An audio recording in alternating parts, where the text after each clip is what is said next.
Assalamualaikum warahmatullahi wabarakatuh. Perkenalkan, nama saya Putri Wahyuni dengan NIM 230891152. Saya akan mempresentasikan tugas bahasa Indonesia dengan materi yang saya pilih, yaitu kalimat efektif. Yang pertama, hakikat kalimat efektif adalah kalimat yang dapat mengungkapkan gagasan pemakaian secara tepat dan mudah dipahami oleh pembaca.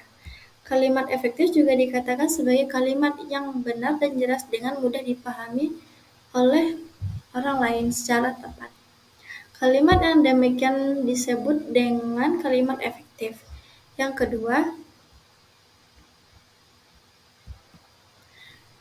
kedua, ciri-ciri atau persyaratan kalimat efektif. Yang pertama, kesepadanan struktur. Kesepadanan struktur mengacu pada keseimbangan antara pemikiran atau gagasan dan struktur bahasa yang dipakai.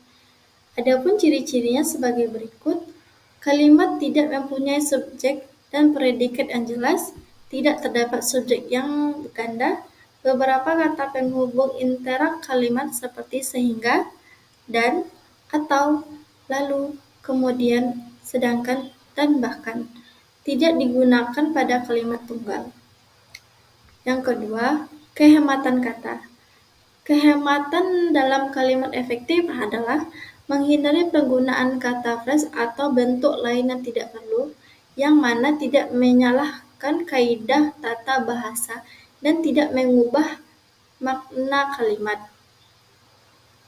Adapun ciri-cirinya adalah hindari penggunaan subjek yang tidak diperlukan, hindari penggunaan subordinat pada hiponimi kata, hindari menyamak kalimat-kalimat yang sudah dibentuk jamak. Yang ketiga, kesejajaran bentuk. Kesejajaran bentuk adalah kesamaan bentuk kata yang digunakan dalam kalimat yang dibuat. Artinya, kalau bentuk pertama menggunakan kata dominal, maka yang kedua dan seterusnya juga menggunakan kata dominal. Atau yang pertama menggunakan kata verbal, yang kedua dan seterusnya harus juga menggunakan kata verbal. Yang keempat, ketegasan kata.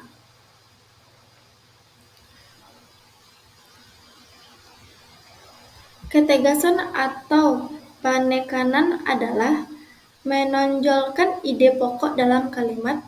Kalimat itu memberikan penekanan atau penegasan makna dengan menonjolkan kata-kata yang ingin ditentukan.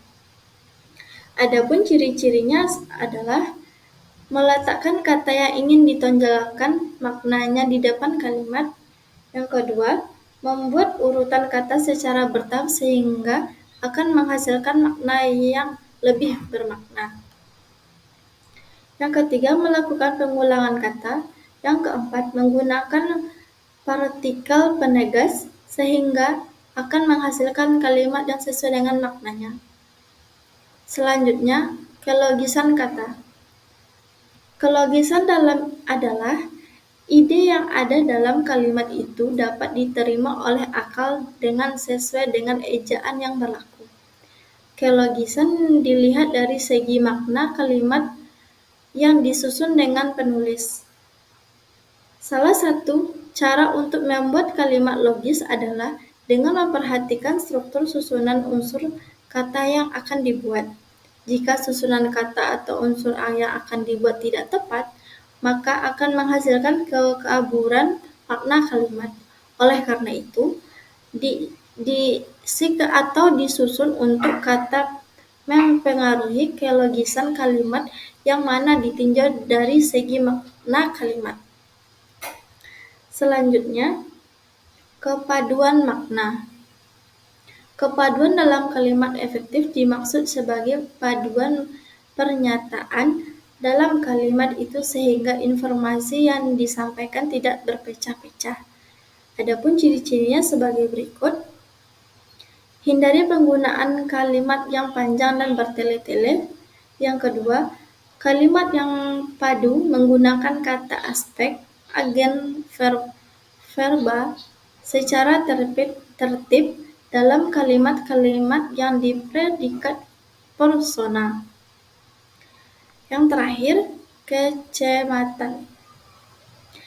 Kecermatan dalam kalimat efektif dimaksudkan sebagai kalimat yang tidak menimbulkan pengertian ganda dan dapat dalam pemilihan kata. Hal ini mengacu kepada pembentukan kalimat ambigu dalam tulisan yang dibuat. Pembentukan kalimat ambigu bisa terjadi ditinjau dari bentuk kalimat yang disusun unsur kalimat yang tidak beraturan, sehingga akan membuat kesalahan dalam pemaknaan. Kecermatan dalam kalimat efektif juga ditinjau dari penulisan huruf, pemakaian tanda baca, penulisan unsur sarapan, dan pemilihan kata yang sesuai dengan dalam kalimat. Demikian presentasi saya pada hari ini. Saya ucapkan terima kasih. Wassalamualaikum warahmatullahi wabarakatuh.